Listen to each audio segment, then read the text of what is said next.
ነው የምላችሁ ሆነን ቅልጥ ብለን የምንኖር እኮ ሰዎች እኮ ነን። ማርያምን እንደ ህይወት ቅመም የዋህ ምስኪን ማን አለ ጌታን የራሷን ህይወት ቅጥት እያረገች የራሷን ህይወት ግድል እያረገች የራሷን እድሜ ቅጥፍ እያረገች ስለሰው የምትኖር ማን አለ እስኪ ከመዳም ቅመም ውጪ?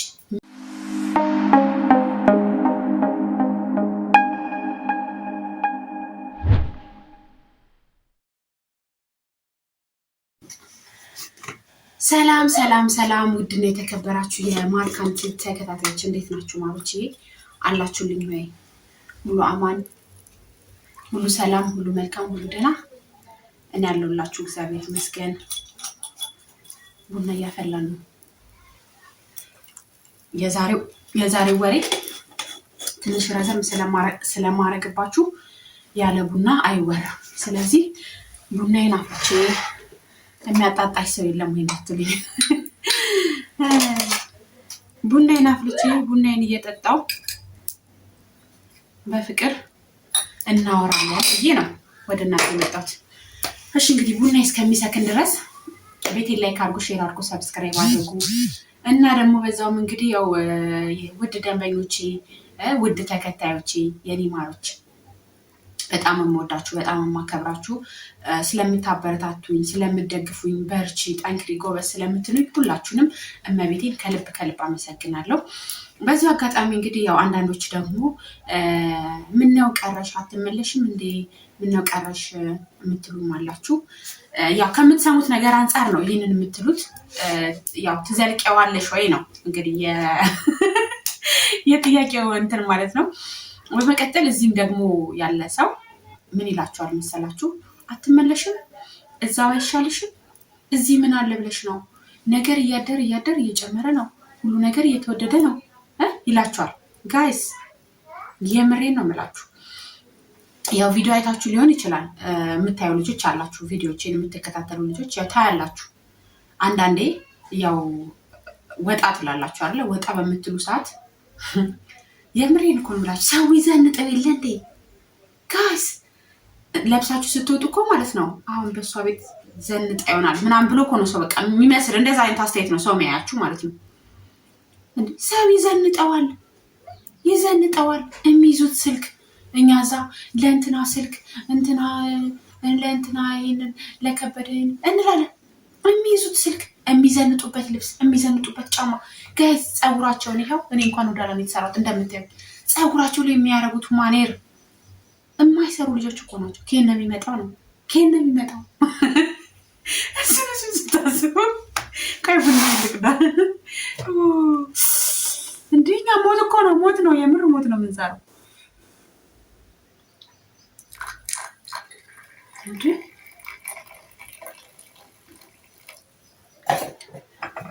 ፈጣሪ ሀገራችንን አማን አድርግልን። ቆይ ዱዓ ይደረጋል። በዱዓ ነው፣ በዱላ የሚሆን ነገር የለም ቤተሰቦች። ሀገራችንን አማን አድርግልን። ስደት ላይ ያሉት ወንድሞቼን አንተ ጠብቅልኝ፣ እኔንም ባለውበት ጠብቀኝ፣ ሰላም አድርገኝ። አሁን ልንገራችሁ ሄድኩላችሁ ልዝናና ልበላችሁ። መቼም ያው በቃ አንዳንዴ ወክም ታደርጋላችሁ ባላችሁ አቅም የሆነ ነገር ፈታ ልትሉ ትሄዳላችሁ አይደለ? ልጄንም ይዤ ከእህቶቼ ጋር ልፈታ ልንልላችሁ ሄደ። ስለብስ እህቶቼ ራሱ አሬን ቀይሪው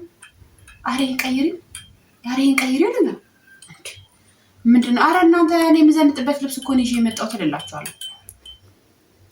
ምንም ስታይላችን ሁላ ሊገናኝ አልቻለም። ይሄ እየተጠጣ የሚወራው። እናንተም እንግዲህ ይህንን ቪዲዮ በምታየው ሰዓት ስራ ጨረሳችሁን ከሆነ ቡና የሚሆን ሻይ የሚሆን ፈንዲሻ የሚሆን የመዳምን የሆነ ነገር ብስኩት የሚሆን ብቻ ይዛችሁ ቁጭ በሉ እና ረገጥ አድርጌ የምነግራችሁ ነገር ምን መሰላችሁ? በሐቂቃው ማለት ነው። እንዳትመጡ። ዘይት ተወዷል፣ በርበሬ ተወዷል፣ ሽንኩርት ተወዷል፣ ኪሎ ማንንም እንዳሰሙ እመቤቴን ማንንም እንዳሰሙ። ምን አገባኝ? አዶናይ ጨርሶታል። ምን አገባኝ? እንደዚህ ሆኑ እሰይ፣ እንኳን ገባ። ዘይት ጨምረ እሰይ ይግባ። እናንተ ዘይት እኮ ማለት ነው እንደሚወራው እዛ ሆነን ስንሰማ እንደሚወራው በቆርኪ ራሱ በሃይላንድ ክዳን በዚች ማለት ነው በዚች ራሱ የሚጨምሩ አይመስለንም። ከሚያወሩት ነገር አንጻር ጋይስ ወጡ ጭፍጭፍ ብሎ ነው በዘይት። እኔ የምለው ቂቤ ነው ምንድነው እስከምል ድረስ ነው የምበላው። ምን ነው ታዲያ? ስለዚህ ማንኛውንም ነገር እንዳሰሙ ሰው እንደሆነ ሆናችሁ ትኖራላችሁ። ጌታን የምሬኝ ነው። ምንም እንዴ ብቻ እኔ በደንብ ትልቅ የሚያስፈልገው ነገር ሳንቲማችሁን በስርዓት ያዙ። ሳንቲማችሁን በስርዓት ያዙ። ምክንያቱም ሳንቲማችሁ እጃችሁ ላይ ካለ ምንም ድግዛ ምንም ላድርግ ብትሉ እጃችሁ ላይ ነው ያለው። ይሄ ኮተት ጨርቅ ምንድትስዬ ይሄው እንደምታዩት ነው። ወፍ የብር ለብሳችሁ ራሱ ሰው የለበሳችሁ ላይ መስሎ ይችላል። እዚህ ያለ ሰው ዝንጥ ነው የሚለው። የሚይዙት ቦርሳ፣ የሚያረጉት ጫማ፣ የሚያረጉት ልብስ፣ ፀጉራቸውን የሚሰሩት ስታይል። እኛ እዛ ኑሮ ነው የምንኖረው ጋይስ። እኛ እዛ የምንኖረው ኑሮ ነው። እኛ እኮ ነዋሪ ሳይሆን አኗኗሪ ነን። እውነቴን ነው የምላችሁ። እዛ የህይወት ቅመሞች እዚህ ላለ ሰው ነዋሪ ሳትሆኑ ሳንሆን ልበል እንጂ ሳንሆን አኗኗሪ ነን። ለነሱ ደስታ እኛ አዛኝ፣ ለነሱ ፈገግታ እኛ አኩራፊ፣ ለነሱ ጥንካሬ እኛ ድክመት። የምሬን ነው የምላችሁ። ሆነን ቅልጥ ብለን የምንኖር እኮ ሰዎች እኮ ነን። ማርያምን እንደ ህይወት ቅመም የዋህ ምስኪን ማን አለ?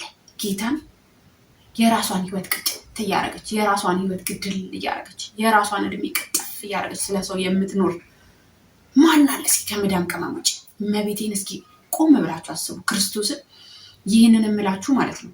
ቁም ነገር ነው እምላችሁ። ገንዘብ ይሻለው ብላችሁ እድሜያችሁ እንዳታጠፉ እና ምልላችሁ ፈልጌ ነው። አሁን ብሩ ይባል እንጂ ሀብታም ሆናችሁ አይደለም ከአረባ ጋር የሚመጣ ብር የትኛውንም ያክል ብትሰሩ የትኛውንም ያክል ብትለፉ እመቤቴን ሌላው ቢቀር አንድ ማረፊያ ሊኖራችሁ ይችላል። ከዛ የዘለለ ምንም ጠብ የሚል ነገር አይኖረው። ገብቷችኋል? ልስራ ብላችሁ ብታስቡ የምትሰሩበት የምትንቀሳቀሱበት ነገር ሊኖር ይችላል። እሱም እግዚአብሔር ሲባርከው ነው። ማንኛውም ነገር እግዚአብሔር ሲባርከው ነው። ፈጣሪ ሲባርክልን ነው። በየትኛውም ሰዓት ይለፍላችሁ ተነሱ ካለ በየትኛውም አጋጣሚ እንነሳለን እንጂ ዘላለማችንን የመዳምን ሽንት ቤት በማጠብ ፎቅታች በማለት አረፍኩ እኮ እናንተ። ሀገሬ ስገባ አረፍኩ መቤቴን ብታዩ ያንን ፎቅታች መቼም ለበጣም ቢሆን ሾርት ቪዲዮ ስሰራ ደረጃውን ታዩታላችሁ። ያንን ፎቅ እንዲሁ ፈገግ እያልኩ ነው የዋ በመሆን ጨረስኩት እንጂ የብር እዚህ ጋር በጣም ነበረ የሚያምነው። ፎቁን ጨርሻ አልወጣውም ነበረ። ቆይ ቡና ይጠጣ ጋይስ፣ ያውን ጠጣ አላልኳችሁ መቼም። በስመ አብ ቡና ይምሰላችሁ ያፈላሁት ቡና። ሲኒና ረከቦቴን ብታዩት አንድ ሲኒና ጀበና ነው ያቀረብኩት። አንድ ሲኒና ጀበና። ዛሬ እናቴ የለችም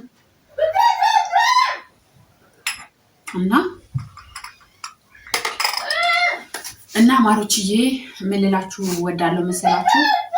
ማንንም ሰው አትስሙ፣ እራሳችሁን ብቻ ስሙ። ጊዜ ቀልድ አይደለም፣ እድሜ ቀልድ አይደለም። 2-3 ወልዳችሁ የሄዳችሁ እንኳን ሌላው ቢቀር ለልጆቼ ነው ትላላችሁ። የምሬ ነው የምላችሁ። መቤቴ ለምን ትለፋለሽ ለምን ትደክመልሽ ብትባይ ለልጆቼ ትያለሽ። ምንም ሳትወልጂ ግን በባዶ ሄድሽ ለምን ትለፊያለሽ ስትባይ ለቤተሰቦቼ። ቤተሰብ እንደሆነ በቃ ጠገብኩ። ነገ እድሜሽ ሄዶ ልክ እነሱ አዘጋጅተው እንደጠበቁሽ ቢጤ የተወሰነ ዓመት ቆይተሽ ስትመጪ እንደመጣሽ ባል እንድታገቢ ልጅ እንድትወልጂ ይፈልጋሉ። ጊዜሽን ስብር አድርገሽ ከመጣሽ በኋላ ማለት ነው። ግን እስከዛ ድረስ ደህና ቤተሰብ ያለው ሰው ልጅ በቃሽ ይበቃል ነይ እስኪ አሁን ደግሞ ስለ ራስሽ ኑሪ የሚል ቤተሰብ። እኔ ስለ መዳም ቅመሞች ራሱ ሳወራ መቤቴን እምባይ ነው የሚመጣው። እስኪ ነይ ልጄ ደክሞሻል በቃሽ፣ ከዚህ በኋላ የራስሽን ህይወት ኑሪ፣ ደግሞ ስለ አንቺ ኑሪ፣ ስለኛ ደከምሽ ለፋሽ የሚል ቤተሰብ አለ ቀይስ። እውነት እኔ ሳወራ መቤቴን ስላየሁት ስደትን ማለት ነው። ይኸው እኔ እንኳን 2 ወር አለፈኝ ከመጣሁ ማለት ነው። እረፍቴን እኔ ነኝ የማውቀው መቤቴን፣ እረፍቴን እኔ አውቀዋለሁ። ማረፍ እየፈለጉ 2 ዓመት ሰርተው ማረፍ እየፈለጉ 1 ዓመት 3 ዓመት እያሉ 4 ዓመት 5 ዓመት 6 ዓመት እያሉ 10 ቤት ውስጥ የገቡ ብዙ እህቶች እኮ አሉ። እህቶቼ እኔ ይህን ቪዲዮ የምሰራው ለእናንተ ነው፣ ለእናንተ ነው፣ እውነት ለእናንተና 2 እና 3 ዓመት ደግሞ የቆያችሁ ልጆች ገና አሁን 1 ዓመት ቀጥዬ 1 ዓመት ቀጥዬ 1 ዓመት ቀጥዬ ለምትሉ ልጆች ናቸው። ህይወት እኛ እንዳሰብናት አትሄድም። እኛ እንዳሰብናት መቼም አንሄድም። የምንሄደው የምንራመደው የምንጓዘው የትኛውንም መስመር የምናደርገው በእግዚአብሔር ፍቃድ ነው እንጂ በእኛ ኃይል የምናደርገው አንድም ነገር የለም። ስለዚህ ሙሉ ህይወታችሁን ለፈጣሪ አደራ ስጡና እውነት የያዛችሁትን ይዛችሁ አገራችሁ ግቡ።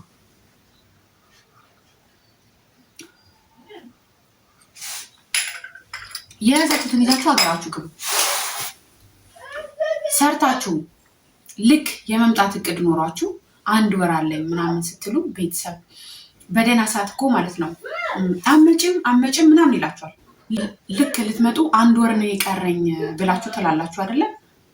ይዛችሁት የምትገቡትን እዚህ ጋር ያላችሁን ነገር ኳልኩሌት ሲያደርጉ ባትመጡ ነው የሚመርጡት። ባትመጡ ይሻል ለእነሱ ነው የምላችሁ። ለምን እነሱ ዘይት ተወዷል፣ በርበሬ ተወዷል፣ ሽንኩርት ተወዷል፣ ቂቤ ተወዷል፣ ምናምን ከሰል ተወዷል፣ ጤፍ ምናምን የሚሉሽ አትምጪ፣ እዛው የኑሽ አኗኑሪን እኛ ጥግብ ብለን በልተን እንደር። ያንቺ ጤና ማጣት ለኛ ምናችንም አይደለም ማለት ነው። በዛ ፍቱት። የምሬ ነው የምላችሁ። አትምጪ፣ እዛው ይሻልሻል የሚል ሰው በተለይ ቤተሰብ ከሆነ እንደዛ ነው። ግን ከቤተሰብ ወጣ ያለ ሰው ደግሞ የራሱን ትዳሩን እያጣጣመ ልጆቹን አቅፎ እየሳመ የቤቱን ኑሮ እንደ ኑሮ ቻል አርግቶ እየኖረ ለእናንተ ምን ብሎ ይመክራችኋል መሰላችሁ? እዛው ይሻልሻል። እዛው እንዴ! ለምን እዚህ ምን አለ ብለሽ ነው የመጣሽው እንዴ? ይህን አይነት ስትባይ አንተ ምን አለ አንቺ ምን አለ ብለሽ ነው የኖርሽው? እንዴት ነው አንቺ እየኖርሽ ያለሽው? እውነት እኔ እንደዛ ነው የምላችሁ። ምን አለ ብለሽ ነው የመጣሽው?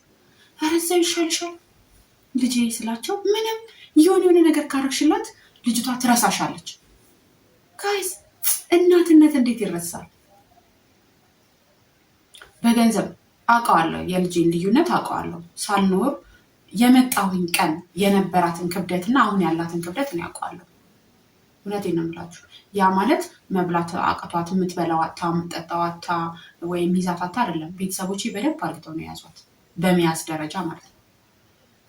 አንድ ሰው እኔ በአሁኑ ቆይቼ ስመጣ አንድ ሰው እንኳን እንዲነካት አይፈቅዱም። እኔ ስለሌለው ይከፋታል ይላሉ።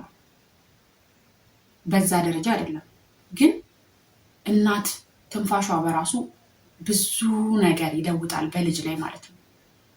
እና ልጆቻችሁን እንደ ልብ እያረኩለት ነው እየሆንኩለት ነው እያላችሁ ጊዜያችሁን የምትገሉ። በእርግጥ አንድ ነገር ረዳችኋለሁ። አብሬ ከማክ እንላለን። ችግርን አብሮኝ ከሚያጣጥም እሱም የኔ ዕጣ ከሚደርሰው እሱም እንደኔ ከሚሆን ብለን እንላለን። አዎ ማንም ሰው ይፈራል። ምክንያቱም እኔ መጥቼ ለልጄ ትምህርት ቤት መክፈል ካቃተኝ ይከብዳል። አብሬያት ቁጭ ብዬ ምን አደርግላታለሁ? ምን ታደርግልኛለች? ግን ያ እንዳይሆን አሁን እየሰራችሁ ባላችሁበት ደረጃ ላይ ሳንቲም ያዙ እንጂ ማንም እኮ ችግርን አይፈልግም። እኔ አሁን ፈልጌው አይደለም፣ ችግርን አትፈልጉትም። ገብቷችኋል? ግን ያ እንዳይሆን ደግሞ በመጠኑ መታችሁ ቢያንስ እስከሆነ እስክትንቀሳቀሱ እስከሆነ ደረጃ ድረስ ሳንቲም መያዝ መቻል አለባችሁ እንጂ እዛ ሆነን ልደት በደንብ በሰፊው አክብሩ እንደዚህ በሰፊው ምናምን ብለን ሌላችሁ ፈልጌ ነው።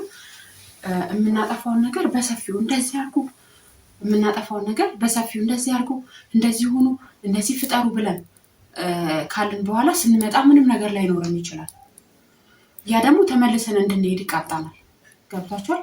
ግን ሰው ገና ለገና ዘይት ተወዷል፣ በርበሬ ተወዷል፣ ሽንኩርት ተወዷል ስላላችሁ እዛ ኖራችሁ እዚህ የሚኖርን ሰው ደግፋችሁ አቋቁማችሁ እናንተ በባዶ እኔ በተለይ በጣም የምነግራችሁ ማለት ነው እውነት ሳትወልዱ ዕድሜ የሚጨርሱ ልጆች ነይ ውለጂ፣ ከዛም በኋላ ለልጄ ስልት ያለሽ ለማን የምትለፊው ለማን የምትደክሚው ብለሽ ጥያቄ ለራስሽ ታቀርቢ፣ ለልጄ ስልት ያለሽ በቃ ለራስሽ ስትይ። ምክንያቱም ራስሽን ድክመትሽን ልፋትሽን እውነት ጤናሽን እድሜሽን በልጅሽ ላይ ታይዋለሽ። እናቶቻችን እኮ ለእኛ ሲሉ ብዙ ደክመዋል፣ ብዙ ለፍተዋል። ዛሬ እኛ እንደዚህ ውብ ሆነን እንድንቆይ እነሱ ራሳቸውን፣ ጤንነታቸውን፣ እድሜያቸውን፣ ጉልበታቸውን፣ ማንነታቸውን፣ ብዙ ነገራቸውን መስዋዕትነት የከፈሉት ለእኛ ነው። ስለዚህ እኛ ለቤተሰቦቻችን ብንለፋ አይቆጭም። ግን ደግሞ ስንለፋ ነገ ደግሞ ልክ እንደዛው እኛም ህይወት አለን ብለን እናስብ እንጂ ምንም ለእናቴ ምንም ባደርግላት አይከፋኝም። ለምን እናቴ ያለ እድሜያ ለእኔ ስትል ጎብጣለች፣ ያለ እድሜያ ጤናዋን አታለች፣ መልኳን አታለች። እኔ ውብ እንደሆነ ያደረገችኝ ውዷ እናቴ ናት። ለእናቴ ብለፋ ብጥር አልቆጭም። ግን ደግሞ ዛሬ ላይ እኔም እናት ነኝ። ገብቷቸዋል። እናት ስትሆኑ ደግሞ የራሴ የሆነ ህይወት አለኝ። ልጄ ከነገ ከኔ ብዙ ነገር ትጠብቃለች። እኔ ልጅ ሆኜ ከእናቴ ጠብቄ የነበረውን ነገር ልጄ ከኔ ትጠብቃለች። ያንን ነገር ለትንሽ ጊዜ ፍቅር አታ ነው እኔ ስደት ላይ ቆየሁት አይደል? ተራርቃችሁ ስትኖሩ ፍቅር ነፍገናቸው ነው። ግን ያንን ጊዜ አጭር ለማድረግ እንሞክር። የምንሰራውን ነገር ሴቭ አድርገን በጊዜ መተን ልጆቻችንን አቅፈን አጫውተን አስተምረን እውነት የምናሳልፍበት ጊዜ ቅርብ ይሆንልን ሌላችሁ ወዳለው። ዛሬ እንግዲህ ወሬ አበዛውባችሁ፣ በጣም ይቅርታ።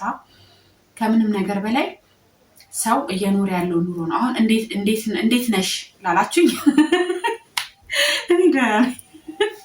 ሳስበው ራሴ ያስቀኛል። ማርያም የሰውን መዝናናት ስታዩት እኮ ሰው ወጣ ሰውን ፈታ ማለቱን ስታዩት እንጂ ምንድነው ኑሮ የተወደደ ትላላችሁ። ሰው ኑሮ ሲወደድ ወጪው ጨምሯል። ጋይስ ወጪው የሚያወጣው ነገር ጨምሯል። ስለዚህ ምኑ ላይ የተወደደው ነው የምትሉት? ምኑ ላይ የተወደደ ትላላችሁ? እዛ ሆነን እኮ እኛ 2 ዓመትና 3 ዓመት አንድ ቤት ስንቀመጥ ፈጣሪ በሚያውቀው ሄዶ ያየ ሰው ነው የሚያውቀው። ፈጣሪ በሚያውቀው የፀሐይ ብርሃን አናገኝም። ውጪ እቃ ለማምጣት ውጪ ስወጣ እመቤቴን እምላችሁ ለእናንተ አይደለም የምነግራችሁ። ድንገት ኢትዮጵያ ላይ ሆኖ ስደትን ያልቀመሰ ሰው ካለ ነው። ለምን እናንተ ታውቁታላችሁ። አይኔን እንደዚህ ይዤ ነበር የምሄደው ጨረሩ እንዳያውቃኝ ማለት ነው። ለምን ፀሐይን የምንቋቋምበት አቅም ስለሌለ፣ ያ ማለት ከቤት ስለማንወጣ ነው። እና አንድ ሰው 3 እና 4 ዓመት ትንሽ ናት እንዲሁም አለ 8 9 ዓመት አንድ ቤት የቆየ ሰው አለ። እንደዛ የቆየን ለምናገኘው ብር በጣም ትልቅ ቦታ ልንሰጠው ይገባናል። እንደገና ደግሞ በሄድም ኑሮ ተወዷል፣ ሄጄስ ምን አረጋለሁ ለምትሉ ሰዎች ኑና ማለት ነው። ኑና የያዛችሁትን ብር አጥፍታችሁ ሳይሆን በስነ ስርዓቱ ይዛችሁ እዚህ ጋር ያለውን ነገር አይታችሁ፣ ሌላው ቢቀር አይ እኔ ስደት ነው የሚሻለኝ እዚህ ምንም አይነት ህይወት መኖር የለኝም የሚል ተስፋ ከቆረጣችሁ ኑና ሪላክስ አድርጋችሁ ሂዱ።